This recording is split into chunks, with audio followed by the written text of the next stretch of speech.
Israeli forces enter the largest city in southern Gaza, Khan Younis, where most of Gaza's population live. With its war with Hamas now into the second month and its ground operations in Gaza still rampant, our major focus tonight is the war far from over. Pneumonia linked to mycoplasma pneumonia that's being increasingly reported in China is also a concern in other countries, including South Korea. What you need to know and what's being done to prevent the spread of the disease in Korea. With the gradual recovery of foreign tourists since the COVID-19 pandemic, local stores are shaping up to provide better services tailored for foreign visitors. We provide a glimpse of them. It's December 6, 2023. This is News Center. Good evening. Thank you for joining us. I'm Yoon Jung-min. We begin with the war happening in the Middle East, now into the second month. Israel's military campaign against Hamas has been expanded to southern Gaza, with its soldiers now at the heart of a major city there. An Sung-jin takes a closer look at what's to come next. The Israel Defense Forces on Tuesday reached southern Gaza's main city of Khan Younis, marking what they call the most intense day of combat in 5 weeks of ground operations against Hamas. Backed by warplanes and tanks, the IDF reached the heart of the city, where many Palestinians who fled since the start of the armed conflict are now situated. According to the chief of Israel's general staff, Israeli forces have secured many Hamas strongholds in the northern Gaza Strip and are now operating against its strongholds in the south. Meanwhile, Israeli Prime Minister Benjamin Netanyahu stressed that the Israel Defense Forces should retain control of the region following the disarmament of Gaza and the end of the war, shooting down any notion that an international force could be responsible for security in the Gaza Strip. In order for Gaza to be demilitarized, there's just one force that can demilitarize it, and that power is the IDF. No international force can be responsible for that. However, with the majority of Hamas militants and infrastructure being left, questions arise on what the final exit would be as more than 2 months have passed since the attack. An expert suggests that with conflicting interests, there will be no clear breakthrough or outcome. The two sides, Israel and the US, are currently unable to coordinate their opinions on how to lead the post-Hamas era. He suggested multiple scenarios with how the post-Israel-Hamas conflict could evolve, whether it is clearing out Hamas and its infrastructure, no matter how long it takes, implanting a new governing force, or restoring the previous Palestinian government. Professor Beck says out of these possible scenarios, none of them are quite plausible for now. Complete eradication of Hamas while rescuing all hostages cannot be compatible. There are no other powerful forces other than Hamas that have the power to take over the Gaza Strip, and the previous governing body in Palestine was already unpopular due to corruption. Despite Israel's intentions to govern the Gaza Strip, with several actors holding their own interests, it is becoming difficult to pinpoint a clear path forward in the Middle East. An Sung-jin, Arirang News. China is seeing surging cases of mycoplasma pneumonia affecting children, and now it's a concern in other countries too, including South Korea. Park Gon-woo explains what you need to know to prevent the spread of this health concern. Concerns rise with the spread of respiratory diseases in South Korea and in other countries. The illnesses include both the flu and what's called mycoplasma pneumoniae, the main pathogen causing community-acquired pneumonia in children and young adults. According to the Korea Disease Control and Prevention Agency, 270 mycoplasma pneumoniae inpatient cases were counted during the 4th week of November, a 1.6% increase from the 1st week of that month. Mycoplasma pneumonia causes cold-like symptoms and, in worst cases, pneumonia. Mycoplasma is concerning medically and epidemiologically in the fact that it is quite transmissible among people who are more vulnerable than the others. The same doctor specifically noted that children up to 4 years old and those immunely weaker are the most vulnerable. He's also concerned about newer cases being resistant to regular antibiotics, leading to doctors using stronger ones. The expert spoke about preventive measures which are similar to what people did during the COVID-19 pandemic. Would be prevented if we were to, constantly and very frequently wash our hands, wear the mask, and avoid going to public spaces and coming into very close contact with people who are having symptoms. Meanwhile, in China, where mycoplasma pneumoniae has also surged recently, specialists attributed the spike to it being the first full winter after strict COVID-19 restrictions were lifted last year. The Chinese Education Ministry issued a notice on preventing and controlling winter epidemic diseases in schools by ordering absent students to be monitored, personal hygiene to be strengthened, and also requesting a stockpiling of masks. This was the first warning issued by the Chinese government related to the spread of respiratory diseases since its zero-COVID policy last year. Elsewhere, officials in Denmark and France said mycoplasma pneumoniae is now being considered an epidemic, despite the World Health Organization saying it is not a reportable disease and it appears to be in decline. Park Go-nu, Arirang News. Meanwhile, students in Korea appear to have been little affected by pandemic-related academic disruptions. Now, this is according to an OECD study that's conducted every 3 years. Yoon has the details. The COVID-19 pandemic was a stress test for education systems. Schools and students around the world had to adapt to sudden and profound changes in how learning was carried out, including lockdowns and extended school closures in many countries. The OECD Program for International Student Assessment, or PISA, has tested nearly 700,000 15-year-old students in 81 countries or economies on mathematics, reading, and science. Its results released on Tuesday showed South Korea ranked 6th in mathematics, 4th in reading, and 5th in science. The OECD PISA tests explore how well students can solve complex problems, think critically, and communicate effectively. This gives insights into how well education systems are preparing students for real-life challenges and future success. Korea participated for the first time in PISA in 2000. While results for 2022 showed an unprecedented average overall drop in performance across the OECD countries, 18 countries or economies remained above the average. For South Korea, the average 2022 results themselves were about the same as in 2018, when performance levels were actually at the second worst since it first participated in PISA in 2000. But compared to other public education systems, South Korea suffered minimal disruption to its academic levels throughout the COVID-19 pandemic period. The 2022 results for South Korea showed that by gender, boys and girls performed at similar levels on average in mathematics, but girls outperformed boys in reading and science. While the country's overall academic performance remains similar, the gap between the highest scoring students and the weakest students has widened, particularly for mathematics. If school buildings had to close again in the future, many students across the OECD responded that they felt confident about using digital technology for learning remotely. And some 70% of students in South Korea felt confident about using video communication programs. 이은진, Arirang News. The security chiefs of South Korea, the United States, and Japan will meet in Seoul on Saturday, furthering their discussions on regional security, including North Korea's nuclear and missile threats, global challenges, and economic security. The presidential office said on Wednesday that National Security Advisor Cho Tae-yong will hold a three-way consultation with Jake Sullivan and Takeo Akiba as part of a trilateral agreement reached at Camp David in August, which established the annual meeting. Before the meeting, Cho will hold bilateral discussions with his counterparts and co-chair with Sullivan the first South Korea-U.S. dialogue on core emerging technologies, including semiconductors, batteries, quantum computing, and AI. President Yoon plans to convey his congratulations to Argentina's incoming president, Javier Milei, through his special envoy. Yoon's office said Wednesday that the South Korean leader will dispatch the government's policy coordination minister to attend to Milei's inauguration on Sunday. Pang will deliver a personal letter expressing Yoon's anticipation for close cooperation with the new administration and a stronger friendship between the two countries. During the envoy's trip, he will also meet with senior government officials and Korean companies looking to enter the Argentine market. A week after Busan's loss in World Expo 2030 bid, President Yoon went to the city himself to thank the people there for their efforts.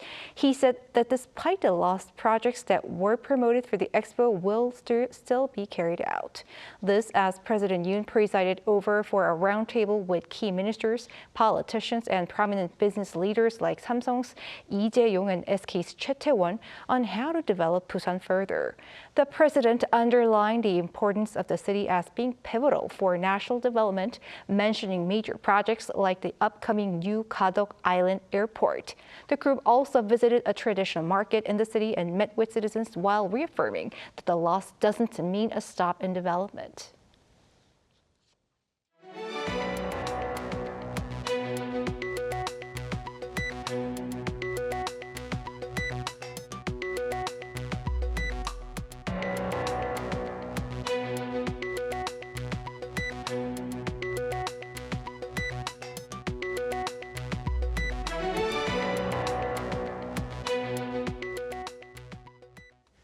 Amid a gradual recovery of tourists since the COVID pandemic, local markets and shops are shaping up to provide better services tailored for foreign visitors. Our Yoon brings more. South Korean retailers are revamping their stores to provide special services at branches frequented by global visitors.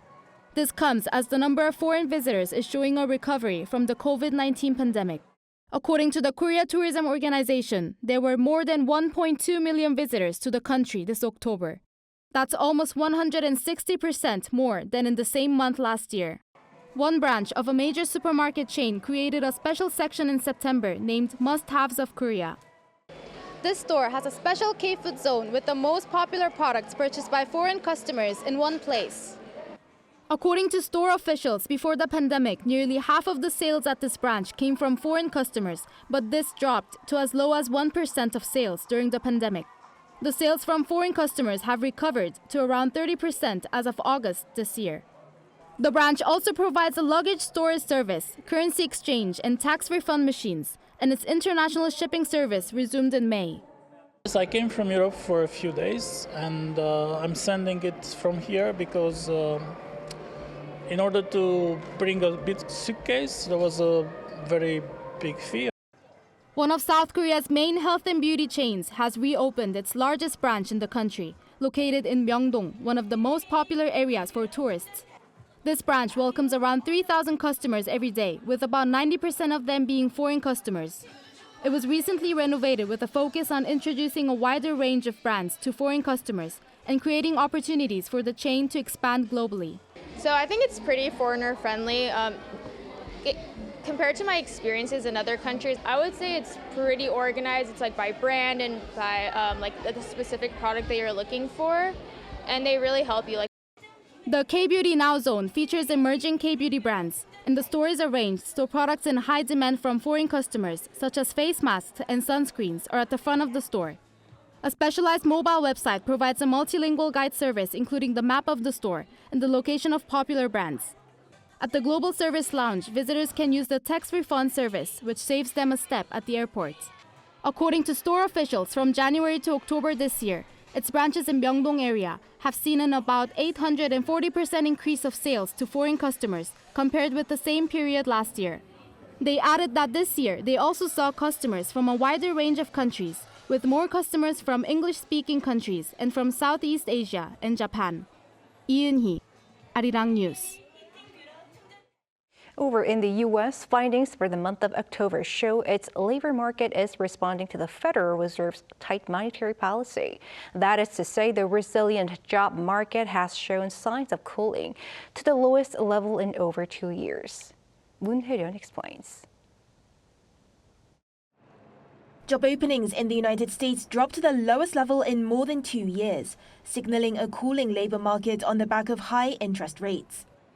According to the U.S. Labor Department on Tuesday, the number of job openings fell to 8.7 million in October, a sharp drop from 9.3 million the month before. It's the lowest number of job openings since March 2021 and is also lower than the expected 9.4 million job openings projected by Dow Jones. This decline is significant as labour market conditions are considered by the Federal Reserve when forming their interest rate policies. Despite the Fed's aggressive rate hikes to ease inflation, the US job market has been surprisingly resilient. This latest figure, however, suggests that higher interest rates are finally dampening demand for workers. It also falls in line with data released last week that showed consumer spending slowing in October. With this latest announcement, Wall Street had a mixed end to trading on Tuesday amid expectations that the Fed could start cutting interest rates soon, and the 10-year Treasury yield falling to its lowest level since September this year. The benchmark S&P 500 sector indexes and the Dow Jones Industrial Average fell, while the tech-heavy Nasdaq gained 0.31%. So I see a dichotomy as to what's going on in the market today between bonds being very bullish, yet it looks like, obviously, that stocks are a little bit more cautious about the outlook for their prospects going forward. The financial markets have shown fluctuations throughout the past few months, with the S&P 500 index rising by over 10% in November from late October, amid hopes that the Federal Reserve has halted their rate hikes. It's widely expected that rates will stay unchanged at the Fed's FOMC meeting next week, but some stock markets investors are reportedly betting on rate cuts in March next year. More economic indicators are due to be released before the December interest policy is announced, such as the November jobs report. Moon, Arirang News. Credit rating agencies S&P Global Ratings and Fitch have made no changes to their credit rating and outlook for China. Both rating agencies on Wednesday maintained their A+ ratings on China with a stable outlook. This comes just one day after another ratings agency, Moody's, downgraded its credit outlook on China to negative from stable, citing concerns about the world's second largest economy's property sector crisis and its slowing medium-term economy. Moody's, however, reaffirmed an overall A1 credit rating for the country. Back in this country, the number of drug offenders caught in the first 10 months of this year has reached an all-time high.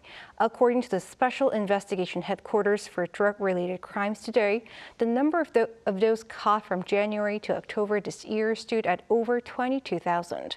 This is a record high for the period and is a jump of nearly 50% year-on-year.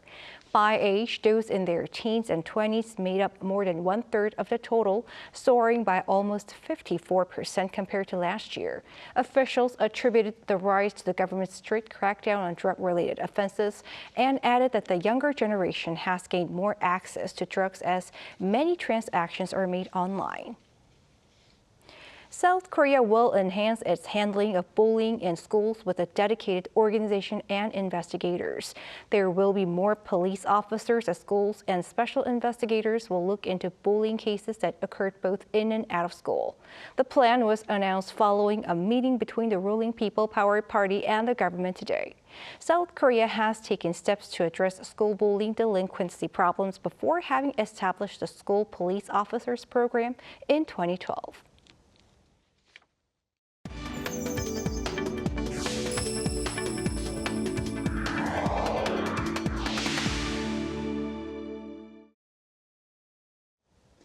South Korea is an active contributor to the international community's efforts to address global challenges and achieve sustainable development goals. And our Lee Si-hoo sat down with Ulrika Moody, the Assistant Secretary General of the UNDP, here in Seoul to discuss what's particular about Korea's cooperation. Listen in. South Korea is the first country to have gone from being a recipient of official development assistance to being an ODA donor. And it happened in just 60 years. Ulrika Moody, the Assistant Secretary General and Director of the Bureau of External Relations and Advocacy of the United Nations Development Program, says that South Korea's development journey is an inspiring story for many countries today. When Korea engages in international development cooperation with the UN, it can speak to its own experience. And that gives a lot of trust as we build relations. And trust is something that is very much needed in the world of today as well, because there is an increasing lack of trust between North and South, East and West, with shifting geopolitics as well. And what's particular about South Korea's cooperation is its long-standing commitment to helping those who are marginalized. So many times when we see Korean engagement, it's support to people who live with disabilities in or because of conflict and war, like in Ukraine, for instance, or female victims of gender-based violence, which is also support that we get from Korea in work in the Democratic Republic of Congo. So it's really also to look for those who may live in the margins in the most conflict-affected or poor countries, not to leave anyone behind. While many of today's conflicts need political solutions, assistance and aid can play a key role in preventing future conflicts. We also believe that we need to invest much more in prevention. Some conflicts may not be able to prevent, but many of them actually are. And here I also believe that this increasing engagement on behalf of Korea and in the international development cooperation and the focus of prevention will be really key. Moody says there's a need for more countries to believe in the impact of international development cooperation. I believe here the investments that Korea is doing in international development cooperation is making change every day, whether in Ukraine or Laos DPR or in the Democratic Republic of Congo. But it's also bringing countries together in this belief that we are one humanity and we only have one Earth, and we have to work together to solve many of these problems. The UN Development Program will discuss with South Korea its continued engagement, especially in the potential of digital sustainable development. 이시후, Arirang News.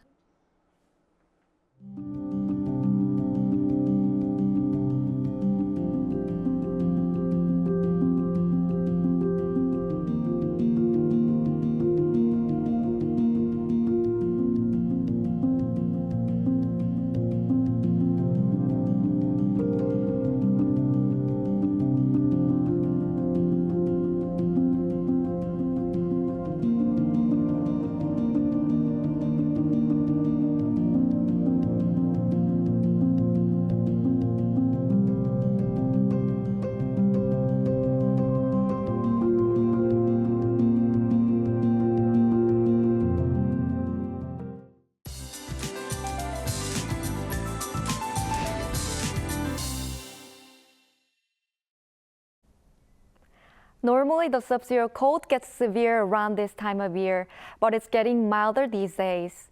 As early spring-like temperatures continue, smoke from overseas is on the rise again. Ultra-fine dust hit the whole country today. Along with fine dust, about 5 millimeters of rain are in the forecast for the entire nation, with gusty winds and lightning until tonight. From the night, strong winds of more than 25 meters per second are coming. The air quality is expected to improve tomorrow as the fine dust will be swept away by the wind. Tomorrow is the season's 대설, which means major snow in the lunar calendar. But the weather will be clear without any news of snow with clean air. Tomorrow morning, Seoul will start at -1 degrees, Gwangju and Daejeon 3 degrees Celsius.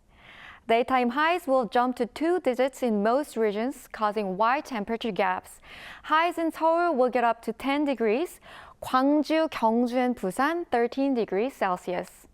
The day after tomorrow on Friday, the daytime temperature will rise to 16 degrees in Seoul.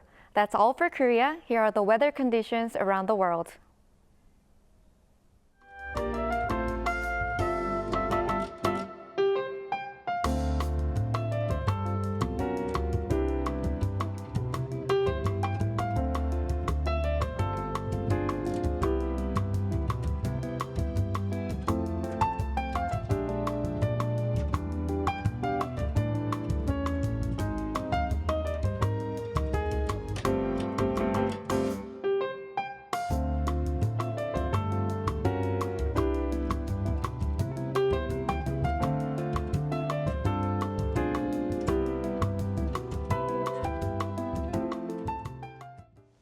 That is News Center for tonight.